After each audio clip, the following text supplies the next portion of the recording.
Good morning. അപ്പോൾ എൻ്റെ പേര് ഫാത്തിമ. ഞാൻ നിങ്ങളുടെ അക്കൗണ്ട്സ് എടുക്കുന്ന ടീച്ചറാണ്. അപ്പോൾ നമ്മൾ പുതിയൊരു സബ്ജക്റ്റാണ്, എല്ലാവരും പേടിച്ചിരിക്കുകയാണല്ലേ. എന്താണ് അക്കൗണ്ടൻസി എന്ന് അറിയില്ല, എന്താണ് ഈ ചാപ്റ്ററിനുള്ളിൽ വരുന്നതെന്ന് അറിയില്ല, ഒന്നും അറിയില്ല. നമ്മളെല്ലാവരും പറയും 10th വരെ പഠിച്ചതല്ല, പുതിയൊരു സബ്ജക്റ്റാണ്, അപ്പോൾ അതിലെന്താ വരുന്നത്, പാടാണോ ഈസി ആണോ, എങ്ങനെയാണ് പഠിക്കേണ്ടത് ഒന്നും അറിയില്ല, ആകെ ഫുൾ ബ്ലാങ്ക് ആയിട്ട് ഇരിക്കുകയാണല്ലേ നിങ്ങളെല്ലാവരും. അതൊന്നിനെ കൊണ്ടും പേടിക്കണ്ട. നമ്മുടെ അക്കൗണ്ട്സ് എന്ന് പറയുന്നത് നമുക്ക് എളുപ്പമാണ് പഠിക്കാൻ. നമുക്ക് കുറച്ചൊന്ന് മനസ്സിലാക്കി പഠിച്ചു കഴിഞ്ഞാൽ നമുക്ക് ഈസി വേയിൽ നമുക്ക് നല്ല മാർക്ക് സ്കോർ ചെയ്യാൻ പറ്റുന്ന ഒരു സബ്ജക്റ്റാണ് നമ്മുടെ അക്കൗണ്ടൻസി എന്ന് പറയുന്നത്. അക്കൗണ്ടൻസിയിൽ കുറച്ച് കാര്യങ്ങളുണ്ട്. നമ്മൾ പറഞ്ഞു കഴിഞ്ഞാൽ ബാക്കിയുള്ള സബ്ജക്റ്റിനെ ബേസ് ചെയ്ത് പറയുമ്പോൾ നമ്മൾക്ക് കുറച്ചേ ഉള്ളൂ, മിനിമലായിട്ട് നമുക്ക് പഠിച്ചാൽ മതി. നമുക്ക് പെട്ടെന്ന് മനസ്സിലാവുന്ന രീതിക്ക് നമുക്ക് ഈ ചാപ്റ്റേഴ്സ് എല്ലാം നമുക്ക് പഠിച്ചെടുക്കാൻ പറ്റും. നമുക്ക് ഈസി വേയിൽ നമുക്ക് പഠിക്കാം. എൻ്റെ കൂടെ എന്തായാലും ഞാൻ ആ രീതിക്കായിരിക്കും പഠിപ്പിക്കുന്നത്. എൻ്റെ കൂടെ കൂടിയാൽ നമ്മൾ അക്കൗണ്ട്സ് എന്താണെന്നുള്ള ഒരു ക്യാപ്സുൾ രൂപത്തിൽ നമുക്ക് പഠിച്ചെടുക്കാൻ പറ്റും. ആസ് എ സിംപ്ലസ്റ്റ് വേയിലായിരിക്കും പഠിപ്പിക്കുന്നത്. ഓക്കെ, നമ്മൾ അക്കൗണ്ടൻസി എന്ന് പറഞ്ഞു കഴിഞ്ഞാൽ നമ്മൾ ഡേ ടു ഡേ ആക്ടിവിറ്റീസിലൊക്കെ ഇൻക്ലൂഡഡ് ആയിട്ടുള്ളത് കൊണ്ട് നമുക്ക് പെട്ടെന്ന് തന്നെ പറഞ്ഞാൽ മനസ്സിലാവും. ഓക്കെ, പെട്ടെന്ന് തന്നെ ക്യാച്ചപ്പ് ചെയ്യാൻ പറ്റും എന്താണ് അക്കൗണ്ടൻസി, അല്ലെങ്കിൽ അക്കൗണ്ട്സിൽ വരുന്ന കാര്യങ്ങൾ എന്തൊക്കെയാണെന്നുള്ളത് നമുക്ക് പെട്ടെന്ന് തന്നെ ക്യാച്ചപ്പ് ചെയ്യാവുന്ന രീതിയിലാണ് പഠിപ്പിക്കുന്നത്. അതുപോലെ നമ്മൾ പേടിക്കുന്ന പോലെയൊന്നുമല്ല. അക്കൗണ്ട്സ് എന്ന് പറഞ്ഞാൽ എളുപ്പമാണ്. കാരണം ഡെയിലി ദിവസവും നമ്മുടെ ലൈഫിൽ നടക്കുന്ന കാര്യങ്ങളാണ് ഈ അക്കൗണ്ട്സിൽ സംഭവിക്കുന്നത്. അതിനെപ്പറ്റി റെക്കോർഡ് ചെയ്യുക, കുറച്ച് കാര്യങ്ങൾ എഴുതുക, കുറച്ച് ഫോമാറ്റുകളുണ്ട്, ആ ഫോമാറ്റുകൾ പഠിക്കുക. ആ ഫോമാറ്റ് പഠിച്ചു വെച്ചാൽ ആ ഒരു രീതിക്ക് തന്നെ നമുക്ക് എന്ത് ചെയ്യുക, പ്രിപ്പയർ ചെയ്ത് പോകാം. അതുകൊണ്ട് ആരും പേടിക്കേണ്ട. അക്കൗണ്ട്സ് പാടാണ്, പഠിക്കാൻ ഭയങ്കര ബുദ്ധിമുട്ടാണെന്നൊന്നും ആരും തന്നെ ചിന്തിക്കേണ്ട കാര്യമില്ല. നമുക്ക് ഈസി വേയിൽ, നമുക്ക് ബെസ്റ്റായിട്ട് ഈസി വേയിൽ നമുക്ക് എന്ത് ചെയ്യാം, അക്കൗണ്ട്സ് പഠിച്ചെടുക്കാം. ഓക്കെ, അപ്പം ഇപ്പം പുതിയ സബ്ജക്റ്റ് ആണെന്നുള്ള യാതൊരു പേടിയും വേണ്ട. നമ്മളിത് ചാപ്റ്റേഴ്സിലോട്ട് പോകുമ്പോൾ മനസ്സിലാവും നമ്മൾ ഡേ ടു ഡേ നമ്മുടെ ലൈഫിൽ നടക്കുന്ന കാര്യങ്ങളാണ് നമ്മൾ ഈ ചാപ്റ്ററിൽ പറയുന്നത്. ഓക്കെ, അപ്പോൾ നമുക്കത് മനസ്സിലാവും. അപ്പോൾ നമുക്ക് ചാപ്റ്റർ ഇൻട്രൊഡക്ഷനിലോട്ട് പോകാം. എന്തൊക്കെയാണ് പഠിക്കാനുള്ളത്, എങ്ങനെയാണ് എക്സാം വരുന്നത്, എക്സാമിൻ്റെ കാര്യങ്ങളൊക്കെ ഞാൻ പറഞ്ഞു തരാം, നോക്കിക്കോളൂ. ടോട്ടൽ നമുക്ക് വരുന്നത് 34 ചാപ്റ്റേഴ്സാണ്. 34 ചാപ്റ്റേഴ്സാണ് നമുക്ക് ഈ ഒരു NIOS ഇതിൽ കൂടിയിട്ട് നമുക്ക് പഠിക്കാനുള്ളത്. ഇത് +1 +2 ഫുൾ ആയിട്ടുള്ള ചാപ്റ്റേഴ്സാണ്. 34 ചാപ്റ്റേഴ്സ് മെയിനായിട്ടും 4 ചാപ്റ്റേഴ്സ് ഓപ്ഷണൽ ആയിട്ടാണ് നമ്മൾ പഠിക്കാനുള്ളത്. അപ്പോൾ ഫസ്റ്റിൽ ഞാൻ എന്ത് ചെയ്യുക, ഞാൻ എടുക്കുന്ന പോർഷൻസ് എന്ന് പറഞ്ഞു കഴിഞ്ഞാൽ നമ്മൾ പബ്ലിക് എക്സാമിൻസിന് വരുന്ന പോർഷനായിരിക്കും ഞാൻ ആദ്യം എടുക്കാം. ഓക്കെ, അത് കഴിഞ്ഞതിന് ശേഷമായിരിക്കും TMA എടുക്കാം. ഈ TMA എന്ന് പറഞ്ഞാൽ എന്താണെന്നറിയാവോ, നമ്മുടെ അസൈൻമെൻറ്റ്സും കാര്യങ്ങളും പ്രോജക്റ്റും കാര്യങ്ങളാണ് ഈ TMAയിൽ വരുന്നത്. ഈ ചാപ്റ്റേഴ്സിനെ ഈ 14 ചാപ്റ്ററിനെ ബേസ് ചെയ്തിട്ടായിരിക്കും നമ്മുടെ അസൈൻമെൻറ്റ്സ്, പ്രോജക്റ്റ് കാര്യങ്ങളൊക്കെ വരുന്നത്. ഓക്കെ, ആൻഡ് നമ്മുടെ മെയിൻ പബ്ലിക് എക്സാമിന് വരുന്ന ചാപ്റ്റേഴ്സ് എന്ന് പറയുന്നത് നമ്മുടെ 20 ചാപ്റ്റേഴ്സാണ്. 1 2 3 4 5 6 മൊഡ്യൂൾസിലായിട്ടായിരിക്കും ചാപ്റ്റേഴ്സ് വരുന്നത്. ഈ 20 ചാപ്റ്റേഴ്സ് ആയിരിക്കും ഞാൻ എന്ത് ചെയ്യുക, ആദ്യമേ എടുക്കുന്നത്. ഓക്കെ, ഈ ചാപ്റ്റേഴ്സിൽ എന്തൊക്കെയാണ് വരുന്നതെന്ന് പറയാം. നമ്മൾ ഫസ്റ്റ് മൊഡ്യൂൾ എന്ന് പറയുന്നത് അക്കൗണ്ട്സിൻ്റെ ഇൻട്രൊഡക്ഷനാണ് വരുന്നത്. അക്കൗണ്ട്സിൻ്റെ ഇൻട്രൊഡക്ഷനിൽ ടോട്ടൽ 8 ലെസൺസ് വരുന്നുണ്ട്.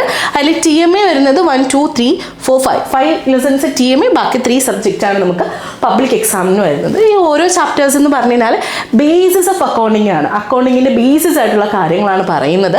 അതായത് ഒരു ബിസിനസ് ട്രാൻസാക്ഷൻ, അതായത് ഒരു എക്സാമ്പിൾ പറഞ്ഞു കഴിഞ്ഞാൽ നമ്മുടെ ബിസിനസ്സിൽ ഒരു ട്രാൻസാക്ഷൻ എന്ന് പറഞ്ഞു കഴിഞ്ഞാൽ നിങ്ങൾക്ക് ഇപ്പോൾ മനസ്സിലായല്ലോ, നമ്മൾ ചാപ്റ്ററിലോട്ട് പോകുമ്പോൾ മനസ്സിലാവും. അതായത് ഇപ്പം ഞാനൊരു ബിസിനസ് നടത്തുകയാണ് അല്ലേ. അപ്പോൾ എൻ്റെ ബിസിനസ്സിൽ ഒരു ആക്ടിവിറ്റി നടക്കുകയാണ്. അതായത് എൻ്റെ കടയിൽ നിന്ന് ഒരാൾ, ഞാനൊരു പ്രൊഫഷണൽ സ്റ്റോഴ്സ് വെച്ചിരിക്കുകയാണ്. അപ്പോൾ എൻ്റെ കടയിൽ നിന്ന് ഒരാൾ വന്നിട്ട് എന്ത് ചെയ്യുകയാണ്, ഒരു സാധനം വാങ്ങിച്ചുകൊണ്ട് പോവുകയാണ്. ഓക്കെ, അപ്പോൾ ആ വാങ്ങിച്ചുകൊണ്ട് പോകുമ്പോൾ എന്തൊക്കെ കാര്യങ്ങളാണ് അവിടെ വേണ്ടത്, ആ വാങ്ങിച്ചുകൊണ്ട് പോകുമ്പോൾ നമ്മൾ അതിന് എങ്ങനെ റെക്കോർഡ് ചെയ്യണം, കാര്യങ്ങളൊക്കെയാണ് ഈ ഫസ്റ്റ് ചാപ്റ്ററിൽ പറയുന്നത്. ആൻഡ് പിന്നെ പറയുന്നത് ജേർണൽ ലെഡ്ജർ എന്ന് പറഞ്ഞു കഴിഞ്ഞാൽ നമ്മൾ റെക്കോർഡ് ചെയ്യുന്നതിന് എന്ത് ചെയ്യുക, ലെഡ്ജറിലും ജേർണലിലോട്ടൊക്കെ പോസ്റ്റ് ചെയ്യുക. നമ്മൾ കണ്ടിട്ടില്ലേ, നമ്മൾ ബാങ്കിലൊക്കെ പോകുമ്പോൾ കണ്ടിട്ടില്ലേ, കുറേ ബുക്കുകളുണ്ടാവും. നമ്മളിപ്പോൾ എന്തെങ്കിലും ലോൺ എടുക്കാൻ പോകണമെങ്കിൽ നമ്മൾ കുറേ ബുക്കുകളിൽ ഒപ്പിട്ടിട്ടുണ്ടാവും അല്ലേ. അപ്പോൾ അതുപോലെ ജേർണൽ ലെഡ്ജർ എന്ന് പറഞ്ഞാൽ കുറച്ച് ബുക്കുകൾ നമ്മൾ പ്രിപ്പയർ ചെയ്യാൻ വേണ്ടിയിട്ടാണ് ഈ ഒരു ചാപ്റ്ററിൽ പറയുന്നത്, ഈ 2 ചാപ്റ്റേഴ്സ് പറയുന്നത്. And fourth one is errors and their rectification. Errors and their rectification എന്ന് പറഞ്ഞാൽ നമ്മൾ മനുഷ്യന്മാരാണ് അല്ലേ, നമുക്ക് ചിലപ്പോൾ തെറ്റുകൾ വരാം അല്ലേ. അപ്പോൾ അതുപോലെ അക്കൗണ്ട്സിൽ എന്തെങ്കിലും തെറ്റുകൾ വന്നിട്ടുണ്ടോ, ആ തെറ്റിനെ എങ്ങനെ തിരുത്താം എന്നൊക്കെയാണ് ഈ ചാപ്റ്ററിൽ പറയുന്നത്. Chapter 12 and chapter 13. ചാപ്റ്റർ 13 എന്താ പറയുന്നത്, കമ്പ്യൂട്ടർ ആൻഡ് കമ്പ്യൂട്ടറൈസ്ഡ് അക്കൗണ്ടിങ് ആണ്. അതായത് നമുക്കിപ്പം എല്ലാം കമ്പ്യൂട്ടറൈസ്ഡ് ആണല്ലേ. ഇപ്പം നമ്മുടെ ക്ലാസ്സസ് പോലും ഓൺലൈനാണ് നമ്മൾ എടുക്കുന്നത്, ഓഫ്ലൈൻ അല്ല, ഓൺലൈനാണ് നമ്മുടെ ക്ലാസ്സസ് എടുക്കുന്നത് അല്ലേ. അപ്പോൾ എല്ലാം നമ്മൾ സിസ്റ്റമാറ്റിക്കലി കമ്പ്യൂട്ടറൈസ്ഡ് ആണ് പോകുന്നത്. അപ്പോൾ കമ്പ്യൂട്ടറൈസ്ഡ് ആയിട്ട് പോകുമ്പോൾ അക്കൗണ്ടിങ് എങ്ങനെ കമ്പ്യൂട്ടറൈസ്ഡ്ലി നമുക്ക് ചെയ്യാം എന്നുള്ളതാണ് ചാപ്റ്റർ 13 പറയുന്നത്, ആൻഡ് ചാപ്റ്റർ 16, 17 ആൻഡ് 18. ഈ 3 ചാപ്റ്റേഴ്സ് നമുക്ക് ഇച്ചിരി ഇമ്പോർട്ടൻ്റ് ആണ്. കാരണം എന്ന് പറഞ്ഞു കഴിഞ്ഞാൽ നമ്മുടെ ഒരു ഫിനാൻഷ്യൽ സ്റ്റേറ്റ്മെൻറ്റ് പ്രിപ്പറേഷൻ എന്ന് നമ്മൾ പറയും, അക്കൗണ്ടിങ് ടേമാണത്. അതായത് നമ്മുടെ ഒരു അക്കൗണ്ട്സ് നമ്മൾ കേട്ടിട്ടുണ്ടാവും അല്ലേ, നമ്മൾ എന്താ പറയുക, ഓഡിറ്റിംഗ് ആണ്. ബാങ്കിലൊക്കെ പോകുമ്പോൾ നമ്മൾ മാർച്ചിലൊക്കെ ആകുമ്പോൾ ഓഡിറ്റാണ്, ഇപ്പം നമ്മൾ ട്രാൻസാക്ഷൻ ഒന്നും എടുക്കില്ല എന്നൊക്കെ നമ്മൾ പറയുമല്ലോ. അതാണ് ആ ഓഡിറ്റിന് ആവശ്യമായ നമ്മുടെ ബിസിനസ്സിൻ്റെ കണക്കുകൾ ചെയ്യുന്നതാണ്, കണക്ക് രേഖപ്പെടുത്തുക എന്നൊക്കെ പറയും അല്ലേ. കണക്കുകൾ ചെയ്യുന്നതാണ് ഈ 3 ചാപ്റ്റേഴ്സിൽ എന്ന് പറയുന്നത്.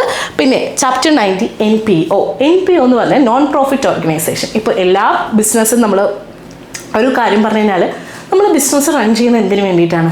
പ്രോഫിറ്റ് നേടാൻ വേണ്ടിയിട്ടാണ് അല്ലേ. നമ്മളെ മെയിൻ ഒബ്ജക്റ്റീവ് എന്ന് പറയുന്നതിന് പ്രോഫിറ്റ് നേടാൻ വേണ്ടിയിട്ടാണ്. പക്ഷേ എല്ലാ ബിസിനസ്സുകാരും എല്ലാവരും പ്രോഫിറ്റ് നേടണം എന്നുള്ള ഉദ്ദേശത്തോടെ ആയിരിക്കില്ല. ചിലർ വെൽഫെയർ അല്ലേ, വെൽഫെയർ എന്ന് പറഞ്ഞു കഴിഞ്ഞാൽ മറ്റുള്ളവർക്ക് സഹായത്തിന് വേണ്ടിയിട്ട്, ചാരിറ്റിക്ക് വേണ്ടിയിട്ട് തുടങ്ങുന്ന ഓർഗനൈസേഷൻസ് ഒക്കെ ഉണ്ട്. അപ്പോൾ അവിടെ വരുമ്പോൾ അവിടുത്തെ ഓർഗനൈസേഷനിൽ എങ്ങനെയാണ് അക്കൗണ്ട്സ് പ്രിപ്പയർ ചെയ്യുന്നതാണ് ഈ ചാപ്റ്റർ 19 പിന്നെ ആ 20 എന്ന് പറയുന്നത് അവിടുത്തെ ഫിനാൻഷ്യൽ സ്റ്റേറ്റ്മെൻറ്റ് എങ്ങനെയാണ് പ്രിപ്പയർ ചെയ്യേണ്ടത് എന്നുള്ളതാണ് പറയുന്നത്. അതിൽ 21 എന്ന് പറയുന്നത് accounts for incomplete records. Accounts for incomplete records എന്ന് പറഞ്ഞു കഴിഞ്ഞാൽ, ഇപ്പോൾ ഞാനൊരു എനിക്ക് എന്താ പറയുക, ഒരു സെയിൽ നടക്കും, എൻ്റെ ബിസിനസ്സിലൊരു സെയിൽ നടക്കുകയാണ്. അപ്പോൾ ആ സെയിലിൽ എനിക്ക് വൗച്ചറില്ല, എൻ്റെ കയ്യിൽ വൗച്ചറില്ല. ഒരാൾ വന്നിട്ട് എൻ്റെ നിന്ന് സാധനം വാങ്ങിച്ചുകൊണ്ടേ, പക്ഷേ എത്ര രൂപയ്ക്ക് വാങ്ങിച്ചതെന്നൊന്നും അറിയില്ല. അപ്പോൾ അങ്ങനെ ഒരു ഇൻകംപ്ലീറ്റ് ആയിട്ട് ഒരു കംപ്ലീറ്റ് ട്രാൻസാക്ഷൻ നടക്കാതെ ഒരു ഇൻകംപ്ലീറ്റ് ട്രാൻസാക്ഷൻ നടക്കുന്ന എന്തൊക്കെ കാര്യങ്ങളാണ് വരുന്നതെന്നാണ് ഈ ചാപ്റ്റർ 21 പറയുന്നത്. പിന്നെ അടുത്ത മൊഡ്യൂളാണ് പാർട്ട്ണർഷിപ്പ് അക്കൗണ്ട്സിൻ്റെ മൊഡ്യൂളാണ്. 4 ഭാഗം വരുന്നുണ്ട്. അതിൽ 3 ഭാഗം നമുക്ക് പബ്ലിക് എക്സാമിനുണ്ട്. പാർട്ട്ണർഷിപ്പ് എന്ന് പറഞ്ഞു കഴിഞ്ഞാൽ എന്താ? 2 പേര് ചേർന്നൊരു ബിസിനസ് നടത്തുന്നതിനാണ് പാർട്ട്ണർഷിപ്പ് എന്ന് പറയുന്നത് അല്ലേ. അപ്പോൾ ആ പാർട്ട്ണർഷിപ്പിൽ എന്തൊക്കെ കാര്യങ്ങൾ, പുതിയൊരു പാർട്ട്ണറെ അഡ്മിറ്റ് ചെയ്താൽ, പുതിയൊരു പാർട്ട്ണർ നമ്മുടെ പുതിയ പാർട്ട്ണർഷിപ്പിൽ വന്നാൽ എന്ത് ചെയ്യണം, നമ്മുടെ ഓൾറെഡി നമ്മുടെ പാർട്ട്ണർഷിപ്പിലുള്ള ഒരാൾ റിട്ടയർ ആയി പോയാൽ എന്തുണ്ടാവും, എന്താ സംഭവിക്കുക, പിന്നെ ഡിസൊല്യൂഷൻ, നമ്മുടെ പാർട്ട്ണർഷിപ്പേ നഷ്ടമായി പോയാൽ, ഇല്ലാണ്ടായി പോയാൽ, അല്ലെങ്കിൽ ആ പാർട്ട്ണർഷിപ്പ് നമ്മൾ നിർത്തി കഴിഞ്ഞ് കഴിഞ്ഞാൽ എന്തൊക്കെ കാര്യങ്ങളാണ് സംഭവിക്കുന്നത്, എന്തൊക്കെ കാര്യങ്ങളാണ് ആ ഒരു 3 സെക്ഷനിൽ പുതിയൊരു പാർട്ട്ണറെ അഡ്മിറ്റ് ചെയ്താൽ, റിട്ടയർ ആയാൽ, നമ്മുടെ പാർട്ട്ണർഷിപ്പ് നിർത്തുകയാണെന്നുണ്ടെങ്കിൽ എന്തൊക്കെ കാര്യങ്ങളാണ് വരുന്നത് എന്നുള്ളതാണ് ഈ 4ാമത്തെ മൊഡ്യൂളിൽ നമുക്ക് പഠിക്കാനുള്ളത്. പിന്നെ 5ാമത്തെ മൊഡ്യൂൾ എന്ന് പറയുന്നത് കമ്പനി അക്കൗണ്ട്സ് ആണ്. കമ്പനി റിലേറ്റഡ് ആയിട്ടുള്ള കാര്യങ്ങളാണ്. അതിൽ issue of shares, forfeiture, ratio of forfeiture of shares. ഇതിൻ്റെ പേരൊന്നും കേട്ട ആരും പേടിക്കേണ്ട, വേറൊന്നുമില്ല, സിംപ്ലി ജേർണൽ എൻട്രിയിലൂടെ നമുക്ക് പഠിക്കാവുന്ന കാര്യങ്ങൾ മാത്രമേ ഈ 3 ചാപ്റ്റേഴ്സിലുള്ളൂ. അതായത് നമ്മൾ ഷെയർ കൊടുക്കുക, അതിന് പിന്നും കൊടുക്കുക, പിന്നും അതിന് റേഷ്യോ ക്യാൻസൽ ചെയ്യുക. ഈ 3 കാര്യങ്ങളാണ് അവിടെ പറയുന്നത്. ആൻഡ് 6th മൊഡ്യൂളിൽ വരുന്നതാണ് accounting ratio 1, 2 and the cash flow statement. പിന്നെ വരുന്ന ഓർ പോർഷൻസിൽ വരുന്നതാണ് സ്പ്രെഡ്ഷീറ്റ്. ഇതെന്ന് പറയുന്നത് ഈ ഓർ പോർഷനിൽ വന്നിരിക്കുന്ന 36, 37, 38 എന്ന് പറയുന്നത് നമ്മുടെ കമ്പ്യൂട്ടറൈസ്ഡ് ആണ്, അക്കൗണ്ടിങ്ങിൽ വരുന്ന കാര്യങ്ങളാണ്. And 32, 33 and 34 accounting ratios and cash flow statement. Accounting ratio 1 and 2 വേറെ ഒന്നുമില്ല. നമ്മൾ ഈ സ്റ്റാറ്റൊക്കെ പഠിക്കില്ലേ, നമ്മൾ സ്റ്റാറ്റിക്സും എക്കണോമിക്സ് ഒക്കെ പഠിക്കില്ലേ, എന്താണ് റേഷ്യോസ്, എന്തൊക്കെയാണ് ആവറേജ് റേഷ്യോ, എന്താണ്, അങ്ങനത്തെ കാര്യങ്ങളാണ് ആ 3 ചാപ്റ്റേഴ്സിൽ വരുന്നത്. ക്യാഷ് ഫ്ലോ സ്റ്റേറ്റ്മെൻറ്റ് എന്ന് പറയുന്നത് നമ്മുടെ ബിസിനസ്സിൽ എത്രത്തോളം എമൗണ്ടുകൾ വന്നു, ആ എമൗണ്ട് എങ്ങനെയാണ് നമ്മൾ ചിലവഴിച്ചത് എന്നുള്ള ഒരു രൂപം കൊടുക്കുക എന്നുള്ളതാണ് ക്യാഷ് ഫ്ലോ സ്റ്റേറ്റ്മെൻറ്റ് എന്ന് പറയുന്നത്. അപ്പോൾ ഇത് ഇത്രയാണ് പബ്ലിക് എക്സാമിന് വരുന്ന ചാപ്റ്റേഴ്സ്. 20 ചാപ്റ്റേഴ്സാണ് പബ്ലിക് എക്സാമിന് വരുന്നത്. ഒന്നുകൊണ്ടും പേടിക്കേണ്ട, നമുക്കത് സിംപ്ലസ്റ്റ് വേയിൽ പഠിച്ചെടുക്കാം. ആൻഡ് TMA പോർഷൻസ് ആണ് ഇത്രയും ചാപ്റ്റേഴ്സ്. 14 ചാപ്റ്റേഴ്സ് TMA പോർഷനാണ്. നമുക്ക് പ്രോജക്റ്റും അസൈൻമെൻറ്റ്സും ഒക്കെ ഈ ഒരു ചാപ്റ്റേഴ്സിലാണ് വരുന്നത്. ഓക്കെ, ഞാനൊരു കാര്യം പറഞ്ഞു തരാം. നമ്മൾ ഒരു കാര്യം മനസ്സിൽ ഉറപ്പിച്ച് വെച്ചിട്ടുണ്ടോ അക്കൗണ്ട്സ് പഠിച്ചു തുടങ്ങാൻ. എന്താണെന്ന് വെച്ച് കഴിഞ്ഞാൽ, ഞാനൊരു ബിസിനസ് നടത്തുകയാണ്. ഓക്കെ, ഇതും നമ്മുടെ മൈൻഡിൽ ഉണ്ടാവണം. ആ മൈൻഡ് വെച്ചിട്ട് വേണം നമ്മൾ ഓരോ ചാപ്റ്റേഴ്സും പഠിക്കാൻ. ഓക്കെ, അതായത് ഞാനൊരു ബിസിനസ് റൺ ചെയ്യുകയാണ് അല്ലേ. ഇപ്പോൾ ഞാനൊരു പ്രൊഫഷണൽ സ്റ്റോഴ്സ് ഇട്ടിക്കുകയാണ്, ഒരു പലചരക്ക് കട ഇട്ടിക്കുകയാണ്. അപ്പോൾ ആ പലചരക്ക് കടയിൽ എന്തൊക്കെ ആവശ്യങ്ങളുണ്ട്, എങ്ങനെയാണ് ആ പലചരക്ക് കട പ്രോഫിറ്റായിട്ട് മുന്നോട്ട് പോവാൻ, ലാഭം നേടുന്നത്, ഏതൊക്കെ രീതിയിൽ ചെയ്താൽ എൻ്റെ ബിസിനസ്സിന് ലാഭം ഉണ്ടാവും, ആ ലാഭം എൻ്റെ ബിസിനസ്സിൽ എന്തൊക്കെ കാര്യങ്ങൾ സംഭവിച്ചിട്ടുണ്ട്, അത് നമുക്ക് എങ്ങനെ രേഖപ്പെടുത്തി വെക്കാം, എങ്ങനെ റെക്കോർഡ് ചെയ്ത് വെക്കാം, അത് ഏതൊക്കെ ബുക്കുകളിലായിട്ട് റെക്കോർഡ് ചെയ്ത് വെക്കാം. ഇപ്പോൾ എൻ്റെ ബിസിനസ് ഞാൻ പാർട്ട്ണർഷിപ്പായിട്ട് കൊണ്ടുപോയാൽ എങ്ങനെയായിരിക്കും, കമ്പനിയായിട്ട് കൊണ്ടുപോയാൽ എങ്ങനെയായിരിക്കും എന്നുള്ള മൈൻഡ്, നമ്മുടെ ആ ഒരു മൈൻഡിൽ നമ്മൾ അക്കൗണ്ട്സ് പഠിച്ചാൽ നമുക്ക് ഈസി വേയിൽ നമുക്ക് സ്കോർ ചെയ്യാൻ പറ്റും. അതായത് നമ്മുടെ മൈൻഡിൽ ഒരു കാര്യം ഉണ്ടായിരുന്നാൽ മതി. എന്താ ഉണ്ടാവേണ്ടത്? ഞാനൊരു ബിസിനസ് റൺ ചെയ്താൽ എന്തൊക്കെ എൻ്റെ മൈൻഡിൽ ഉണ്ടാവണം, എങ്ങനെയാണ് ഞാൻ ബിസിനസ്സിൻ്റെ ഓരോ കാര്യങ്ങൾ ചെയ്യേണ്ടത്, എങ്ങനെ ചെയ്താൽ എൻ്റെ ബിസിനസ്സിൻ്റെ പ്രോഫിറ്റ് കിട്ടും, മാക്സിമം പ്രോഫിറ്റ് കിട്ടും എന്നുള്ളൊരു മൈൻഡ് വെച്ചിട്ട് വേണം നമ്മൾ എന്ത് ചെയ്യുക, നമ്മുടെ അക്കൗണ്ട്സിൻ്റെ ചാപ്റ്റേഴ്സ് പഠിക്കാം. അങ്ങനെ നിങ്ങൾ പഠിച്ചു നോക്ക്. ഈസി വേയിൽ നമുക്ക് എന്ത് ചെയ്യാൻ പറ്റും, ഓരോ കാര്യങ്ങളും. അതുപോലെ തന്നെയാണ് ഓരോ ചാപ്റ്റേഴ്സും നമ്മുടെ ഡേ ടു ഡേ ലൈഫിൽ നമ്മുടെ മൈൻഡിൽ ഈ ഒരു പോയിന്റ് ഓഫ് വ്യൂവിൽ നമ്മൾ പഠിക്കാൻ നോക്കിക്കഴിഞ്ഞാൽ നമുക്ക് പെട്ടെന്ന് പഠിച്ചെടുക്കാൻ പറ്റും. ഓക്കെ, ഇനി നമുക്ക് ഇതിൻ്റെ മാത്സിൻ്റെ കാര്യം പറയാം. ടോട്ടൽ നമുക്ക് 100 മാർക്സിനാണ് നമ്മുടെ എക്സാംസ് വരുന്നത്. അതിൽ TMA വന്നിട്ട് 20 മാർക്സിന് TMA ആൻഡ് ബാക്കി പോർഷൻസ് എന്തൊക്കെയാണ്, ബാക്കി 80 മാർക്സിനാണ് നമ്മുടെ എന്ത് വരുന്നത്, പബ്ലിക് എക്സാമിന് വരുന്നത്. അതിൽ നമുക്ക് പാസ് മാർക്ക് എന്ന് പറയുന്നത് ടോട്ടൽ 33 മാർക്സാണ് നമുക്ക് പാസ് മാർക്ക്. അതിൽ 26 എഴുതി മേടിക്കുക, റിട്ടേൺ ആയിട്ട് നമ്മൾ 26 ആൻഡ് അസൈൻമെൻറ്റ്സ് വെച്ചിട്ട് നമുക്ക് 7 മാർക്സും കൂടെ ആയിട്ട് ടോട്ടൽ 33 മാർക്സാണ് നമുക്ക് മേടിക്കേണ്ടത്. ഓക്കെ, പിന്നെ നമ്മുടെ ഇൻസ്റ്റിറ്റ്യൂഷനിൽ നിന്ന് എന്ത് പ്രൊവൈഡ് ചെയ്യുന്നുണ്ട്, ഗൈഡ് പ്രൊവൈഡ് ചെയ്യുന്നുണ്ട്. അതുപോലെ തന്നെ നമ്മുടെ ഈ എക്സാമിനേഷൻ എങ്ങനെയാണെന്ന് പറഞ്ഞു കഴിഞ്ഞാൽ രണ്ടായിട്ടാണ്, ഇംഗ്ലീഷ് ആൻഡ് ഹിന്ദിയിലാണ് നമ്മുടെ ക്വസ്റ്റ്യൻസ് ഉണ്ടാവുക. നമുക്ക് അക്കൗണ്ട്സിന് നമ്മൾ ഇംഗ്ലീഷിലായിരിക്കും എഴുതുന്നത്, മലയാളം അങ്ങനെ പ്രൊവൈഡ് ചെയ്യുന്നില്ല, ഇംഗ്ലീഷിലാണ് ചെയ്യുക. അക്കൗണ്ട്സ് ചെയ്യുക എളുപ്പമാണ്, നോർമൽ ഇംഗ്ലീഷാണ്, ആരും പേടിക്കേണ്ട. നമുക്ക് പെട്ടെന്ന് ക്യാച്ചപ്പ് ചെയ്ത് പെട്ടെന്ന് പഠിച്ച് നമുക്ക് എഴുതാവുന്നതേ ഉള്ളൂ. പിന്നെ എല്ലാവരും ഇപ്പോൾ അക്കൗണ്ട്സ് എങ്ങനെയാണ് എന്ന് പറഞ്ഞാൽ, അക്കൗണ്ട്സ് പഠിക്കേണ്ട രീതി എന്ന് പറഞ്ഞു കഴിഞ്ഞാൽ എങ്ങനെയാണെന്ന് വെച്ച് കഴിഞ്ഞാൽ, നമ്മൾ ബാക്കിയുള്ളത് പോലെ വായിച്ച് പഠിക്കാൻ പറ്റില്ല. ആ ഒരു കാര്യം മൈൻഡിലുണ്ടാവണം. വായിച്ച് പഠിക്കാൻ പറ്റില്ല. നമ്മൾ എത്രത്തോളം പ്രോബ്ലംസ് പ്രാക്ടീസ് ചെയ്യുന്നുവോ അതനുസരിച്ചിട്ടാണ് നമ്മൾ എന്ത് ചെയ്യേണ്ടത്, പ്രാക്ടീസ് ചെയ്ത് എത്രത്തോളം പ്രാക്ടീസ് നമ്മൾ ചെയ്ത് പഠിക്കുന്നുവോ അതനുസരിച്ചിട്ടാണ് നമുക്ക് മാർക്ക് സ്കോർ ചെയ്യാൻ പറ്റുന്നത്. ഓക്കെ, നമുക്കിതിൽ ഓരോ പ്രോബ്ലംസ് നമ്മൾ പറഞ്ഞു പോകും. ഓരോ പ്രോബ്ലംസ് ഞാനിവിടെ ചെയ്തായിരിക്കും നിങ്ങൾക്ക് കാണിച്ചു തരുന്നത്.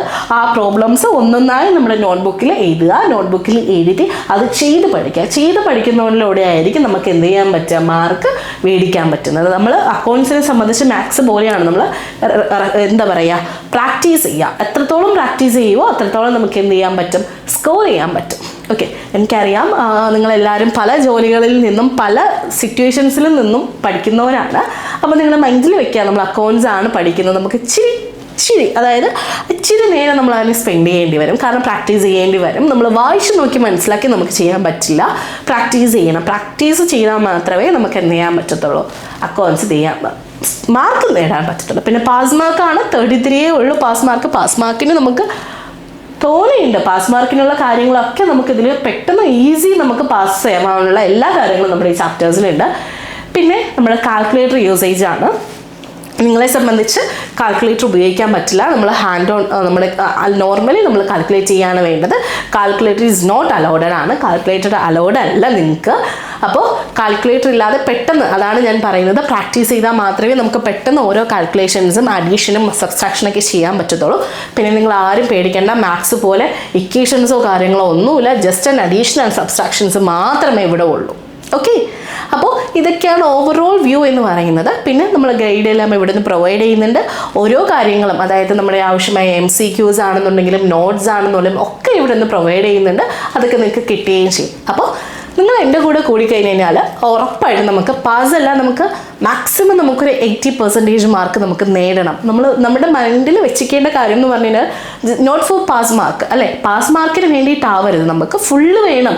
ഫുള്ളില്ലെങ്കിൽ ഒരു 80% മാർക്ക് നേടാമെന്നുള്ള ഉദ്ദേശത്തോട് കൂടിയിട്ട് വേണം നമ്മൾ പഠിക്കാനിരിക്കാൻ വേണ്ടിയിട്ട്. മൈൻഡിൽ വെക്കുക, പ്രാക്ടീസ് നമുക്ക് ആവശ്യമാണ്. ഓക്കെ, പ്രാക്ടീസ് ഉണ്ടെങ്കിൽ എത്രത്തോളം നമ്മൾ എഴുതി പഠിക്കുന്നുവോ അത്രയും നമുക്ക് ബെറ്റർ ആയിരിക്കും മാർക്ക് സ്കോർ ചെയ്യാൻ പറ്റും. ഓക്കെ, അപ്പോൾ ഇത്രയാണ് നമ്മുടെ ഇൻട്രൊഡക്ഷൻ എന്ന് പറയുന്നത്. നമുക്കിനി ബാക്കി ചാപ്റ്റേഴ്സിലോട്ട് പോവാം.